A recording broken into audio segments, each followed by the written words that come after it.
Opa, beleza? Aqui é o Shogun e bem-vindos a mais um vídeo. E hoje eu quero falar sobre o que eu considero ser o melhor jogo do Batman da sexta geração de consoles. Jogo esse, inclusive, que sai bastante da curva de jogos de filmes são ruins. Ah, e outra coisa, esse formato de resenha eu costumo dar spoilers, mas vamos combinar? É um jogo bem antigo já e dificilmente vai ter alguém aqui que não viu o filme. Mas, caso tenha, fica aí o aviso de que vão ter spoilers. Dito isso, então, bora. Batman Begins é um jogo de ação e aventura com elementos de plataforma e stealth, desenvolvido pela Eurocom e distribuído pela EA Games, lançado no dia 14 de junho de 2005, um dia antes do lançamento oficial nos Estados Unidos. Disponível para PlayStation 2, Xbox Clássico e GameCube. Também existe uma versão para Game Boy Advance e também foi planejada uma versão para PSP, mas essa foi cancelada, infelizmente. Eu até tentei procurar um motivo, mas eu não encontrei nada oficial a respeito não. Começando pelo enredo, ele segue a história do filme, só que de forma bem mais simples.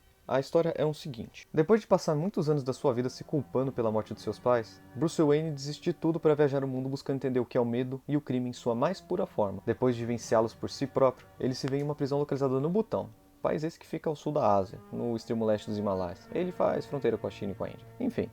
Nessa prisão ele é encontrado por um homem chamado de Ducard, que o convida para entrar na Liga das Sombras, que servem ao seu líder Ra's al Ghul. Bruce passa muito tempo treinando e ele se destaca como aluno, e também acaba se tornando um grande amigo de Ducard. Mas, infelizmente, no dia da sua iniciação na Liga, ele discorda da forma que eles trabalham, já que o Bruce se recusa a matar qualquer pessoa, por pior que ela seja. Então, em uma manobra para fugir do templo, ele só explode tudo, matando praticamente todo mundo que vive ali. Muito bem pensado.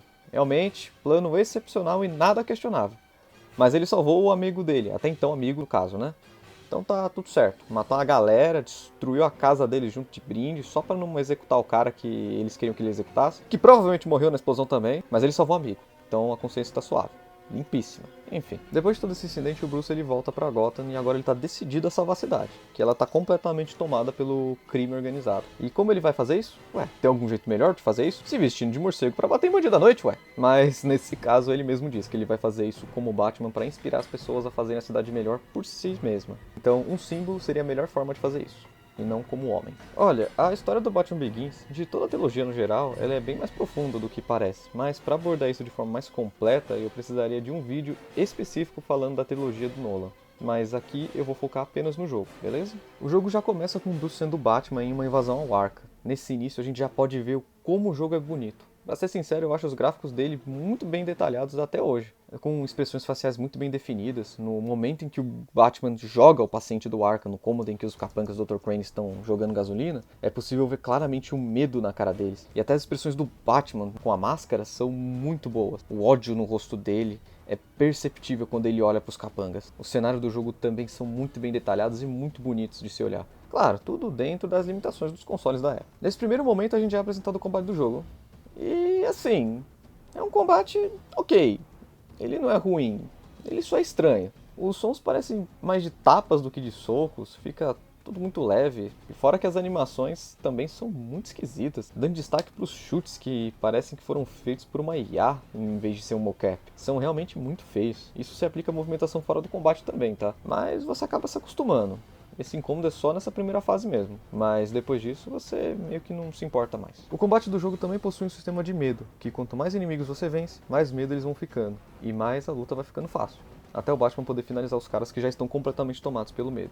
E também existe um counter, ele é bem difícil de acertar, porque você tem que apertar o botão no timing exato do golpe do inimigo. A fase segue, apresentando algumas mecânicas básicas de plataforma, e uma mecânica de olhar atrás da porta, que é super legal, mas ela é quase inútil, porque você simplesmente pode olhar pelo radar no canto do jogo se tem ou não inimigos atrás dela. E inclusive o radar mostra os inimigos que estão armados, ou seja, é só pela brincadeira mesmo. Essa mecânica só é usada efetivamente para dar trigger em certos momentos do jogo. Depois dessa primeira fase introdutória, o jogo volta um ano mostrando lá o comecinho da história, quando o Bruce ainda estava no Templo da Liga das Sombras. Ah, eu esqueci de mencionar, mas o templo fica nos Himalaias e não exatamente no Butão.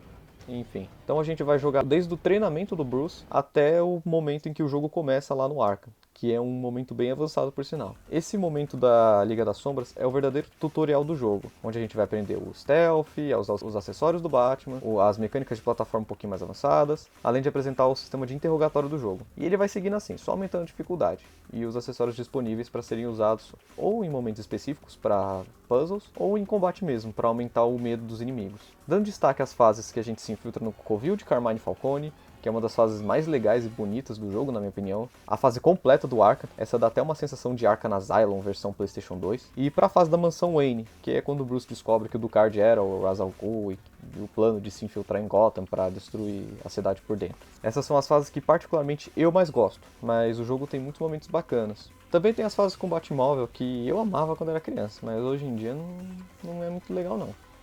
Essas fases a gente controla o Batmóvel em cenários completamente lineares, que eles parecem pistas de corridas do Burnout, inclusive. Só que não é tão divertido não, já que o Batmóvel possui vida, e a gente perde vida quando a gente bate no carro dos inimigos. Muito bem pensado essa fase, perfeita. Você é punido por fazer o que o jogo manda.